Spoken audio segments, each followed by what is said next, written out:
So usually in the radio hour, we're standing on steps and we've got microphones in front of us. So we're going to hope that everybody projects out there and smiles a lot. And you can follow us on the story. If you want to think radio, close your eyes and listen. And now, the River City Radio Hour presents Ladies of the Library.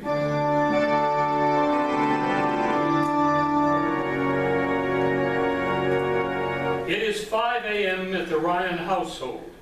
Kevin Ryan enters the kitchen and says to his wife, Velma, "Hey, Val, what are you doing up so early?" Oh, I have so much to do. The 100th anniversary of the library is on July 14th, and I have to help plan the celebration. Kevin pours a cup of coffee, pulls out a chair, and sits at the kitchen counter. Do you have to start at 5 a.m.? Well, of course I do. This will be an important day for Waynesboro and the library. Okay, so July 14, 1915 was the date of the first library in Waynesboro? Not the first library. That was actually a lending library in Waynesboro in 1817. 1817, really? Yeah, yes. The Virginia General Assembly established it in an act that year. That's amazing. Yes, and the Fishburne Drug Store started a lending library in 1903. It was called the Tabard Inn Library. Do you know why? No. Chaucer, Canterbury Tales. I had to read the Canterbury Tales in college, and I think we called it the Tabard Inn. Tabard, the Tabard, okay. Inn was where Chaucer and his Canterbury Tales was set. I recall that many of the Canterbury Tales were pretty earthy. Oh, gosh. Anyway, members in the Tabard Inn Library membership was $1.50 and a nickel to take out a book. Remember, this was 1903. That was a fair amount of money. But how do you get from 1903 to 1915? That's a very interesting story.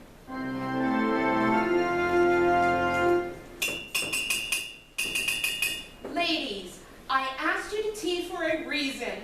We would not expect anything else from you. Right, ladies? You know me too well. I have an idea. I told you. Now, this is serious. This is 1912.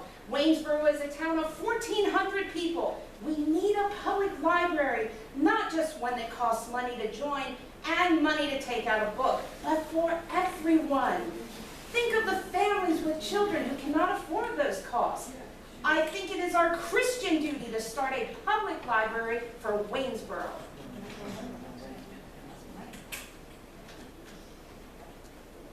We have no other option.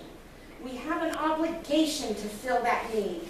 I move that our Philapia Sunday School class at the Baptist Church establish a free circulating library for all of Waynesboro. But Mary, where will we find a place? Where will we get the books? Never mind about all that. I have it figured out. I told you. We will ask the church for the use of the women's Sunday school room. But the books, where will we get them? I'm going to Norfolk for a Sunday school conference. On my way back, I'm going to stop by Richmond and make a call on the state librarian. I would ask him for his advice. You know what they always say. If you want something, first ask for advice. Precisely. I told you. Mrs. Mary Stevens was good to her word. She attended the Sunday school conference in Norfolk and then stopped in Richmond and made her way to the office of the state librarian. Come in. Good morning, Mr. Brown. I am Mrs. Mary Stevens. I sent you a letter asking to meet with you when I was in Richmond. Oh, of course, Mrs. Stevens. Please, sit down. Thank you. As I said in my letter, Waynesboro has a population of 1,400, and it needs a public library. My Sunday school class is willing to take on that responsibility, but I need advice on how to stock a library and how to run one. I appreciate your enterprise, Mrs. Stevens. And I agree that a town of 1,400 needs a public library. It just so happens I have a way for you to get started. Really? I never expected that. I was only asking for advice. I know all about asking for advice. Well, it does work. Indeed it does, Mrs. Stevens. My advice is that I send you 50 books at a time, along with bookcases to hold them, and catalog cards so you can keep track of them. How does that advice sound, Mrs. Stevens? Mr. Brown, that is magnificent.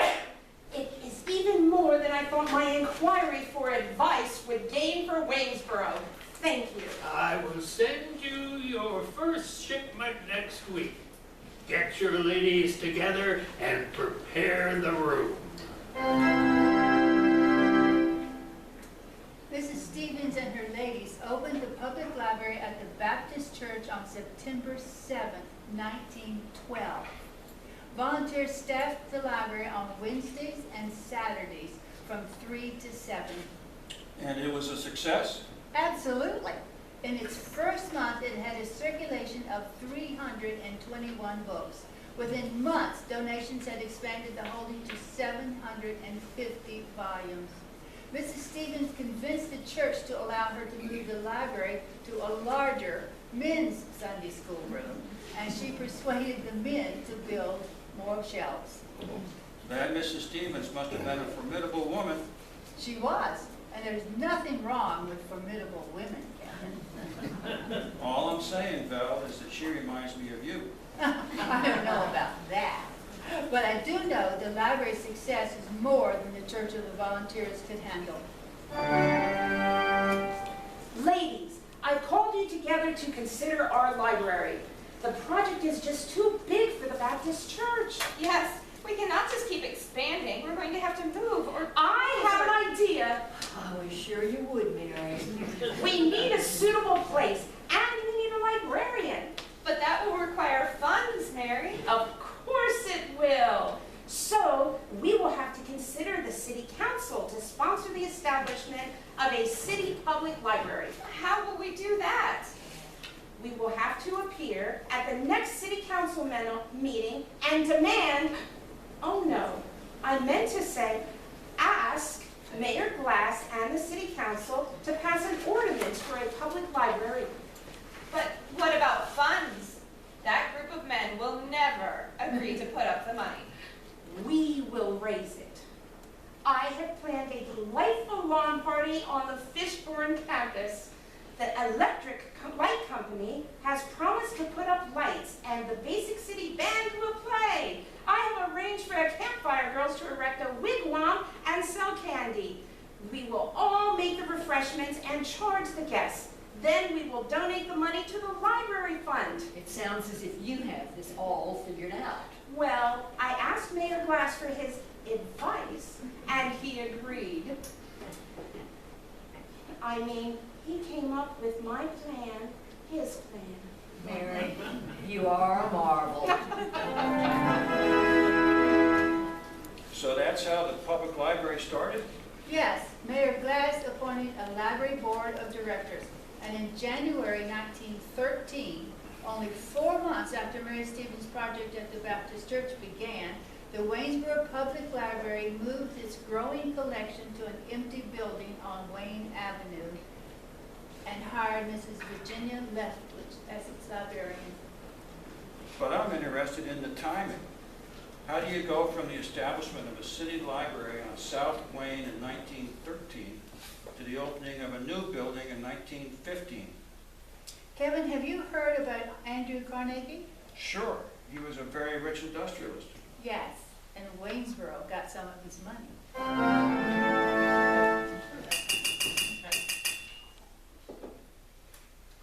Ladies, I have an idea. Who would have thought? Our lawn party at Fishburne was a great success. Oh my, yes. We raised $100 for the library fund. I never thought. Yes, $100, a sizable fund, but we need more. Why? I just learned that the library expenses were $272. We spent $25 on new books, $70 for furnishings, and $177 for operational expenses. The city only provides $50. We will have to raise the money to cover the deficit. How can we do that? Yes, how are we going to do that? We will just have to share the good news about the library. Good news? What is the good news? For one thing, we can talk about our collection and our users. Oh, of course. In January, we had 1,000 volumes. Now we have 1,407 volumes and a circulation of 7,692. Correct. And 9,138 visits to the library. Oh, and each book was loaned 5 times. Well, that is impressive, but how do we go That about it? should convince our friends of the need to support the library. I am going to talk with Mr. Dugdale about our need for more support. As president of the library committee, he needs to make this happen. Will he do that? He will never. Oh, I know. He will ask for advice. It never hurts. And we know men love to give us poor, fragile, helpless women advice. And you are only a poor, fragile, helpless woman. I would love to see that act. Come in. Oh, it's you, Mrs. Stevens. Well, please come in. Thank you, Mr. Dugdale. Oh, please have a seat. Now, what can I do for you? Mr. Dugdale, I am very worried about the public library. I hear we are in debt. Well, yes, I am afraid that is true. What if the ladies were to raise the money to cover the debt? Would that help? Well, of course it would. Is there any way to keep this from happening in the future? Well, You know, $80 a year is not enough to keep it going. Yes, I understand, but... When I was in Washington, D.C. doing some studying of the library sciences, I seem to remember that there are towns that have a certain amount of the property tax dedicated to the library. An interesting idea. Do but I you don't... think you might suggest that to the mayor? Well, I think if the city were to allot 1/10 of a cent of its property tax, that would be enough, don't you? Well, yes. Well, I am sure you could convince them of the logic of doing that, Mr. Dugdale. Yeah, well, okay. I knew you would have the right solution to our problem. Oh, and I have another idea, and I would like your advice. It's about Andrew Carnegie. That Mrs. Stevens was something else. But you have not told me how the Carnegie Library came to be opened in 1915. I'm just getting to that. Mrs. Stevens told Mr. Dugdale about Andrew Carnegie and his donations of his millions to build libraries, on the condition that a community had the land and allotted an annual budget of 10% of the cost of the construction. She convinced Mr. Dugdale, or as she would say, Mr. Dugdale advised her he would go to town council. Gentlemen, Mr. Mayor, members of this town council. I know that the Waynesboro Public Library is a great success, and you know that as well. It's an asset to our community. Because of your foresight and support for Waynesboro, the library, it has become one of 3 public libraries in the state of Virginia. Now, Waynesboro has the possibility of setting another record. I learned that Mr. Andrew Carnegie has created a foundation to build libraries across America. Now, it will cover the cost of construction on the condition that the community has an appropriate piece of land, and more importantly, the local government pledges an annual budget to support the ongoing expenses. Well, I am pleased to announce to you that a group of us have banded together and given enough to buy the prime lot at the corner of First and Walnut. We can build a library at that site for $8,000. I ask you gentlemen to join us by stepping forward and grasping the opportunity that could be Waynesboro's by providing an annual budget of $800. Now, if you accept our proposal, Waynesboro will have the second Carnegie Library in the state of Virginia. And this council will leave a legacy that no other council will be able to match for years to come.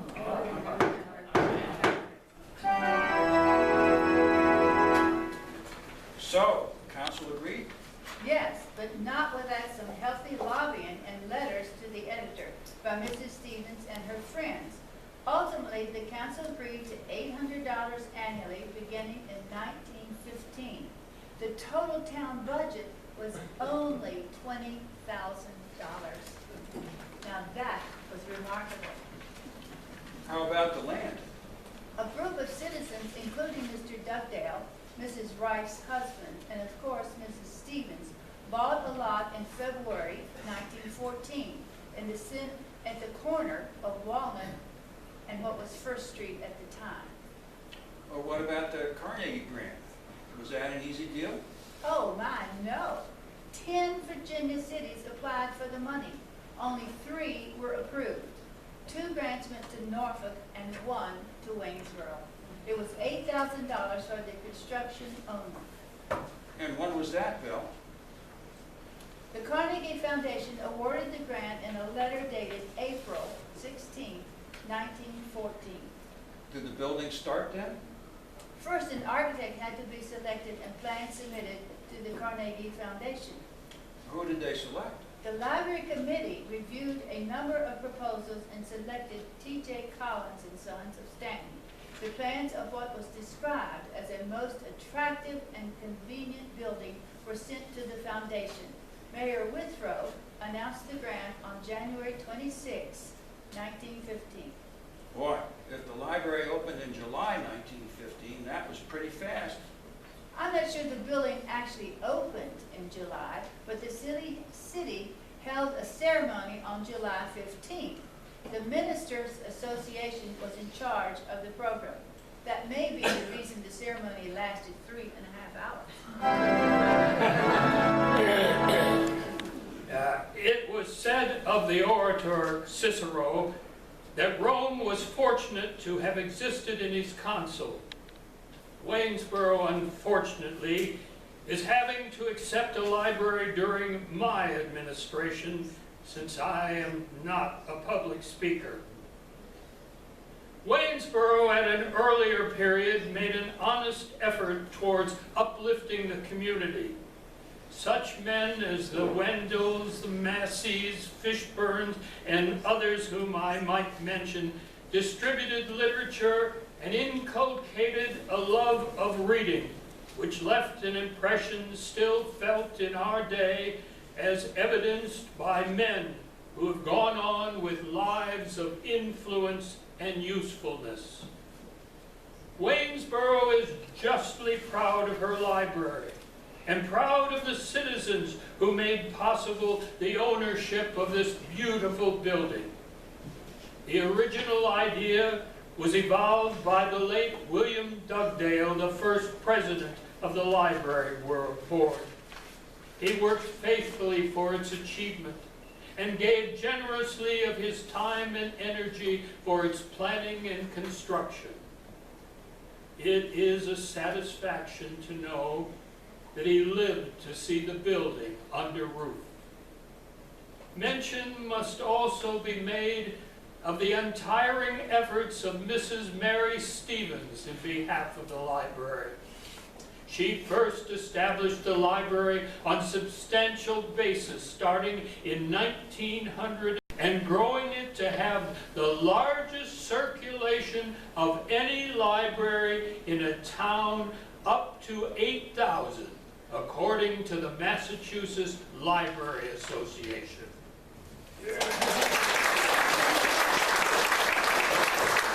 It is my great honor to declare this library.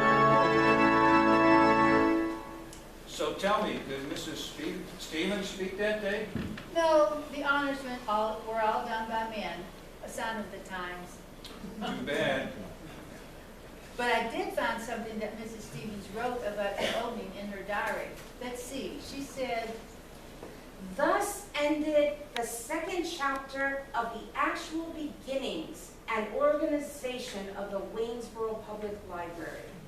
No community could begin with less than the Philadelphia class had. Wealth they had none, but possessed unlimited energy, perseverance, and devotion to the cultural cause. Their unflagging enthusiasm was coupled with the understanding and support of their elders. That fine spirit of cooperation built the library. while I was at the library, Karen Vest showed me an article written in 1969 in which Mrs. Stevens was quoted. Let's see, I wrote it down in this notebook. Here it is.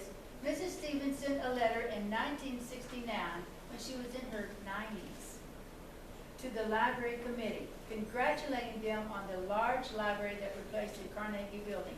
She said, The Waynesboro Library was founded by doing the best we could with an idea. doing the best with an idea that benefits the community. Isn't that what we all must do, Kevin? A good way to look at the world, a good way to make sure you leave something behind. Well, let's get busy doing the best we can with an idea of a grand anniversary celebration at the library. Come on, Kevin. The Ryans gathered up their cups and prepared to leave for another day of doing their best for the Waynesboro Library and the community of Waynesboro. Let us all be like the Ryans, Mrs. Stevens, Mr. Dugdale, and so many others, and do the best we can with an idea that benefits the community.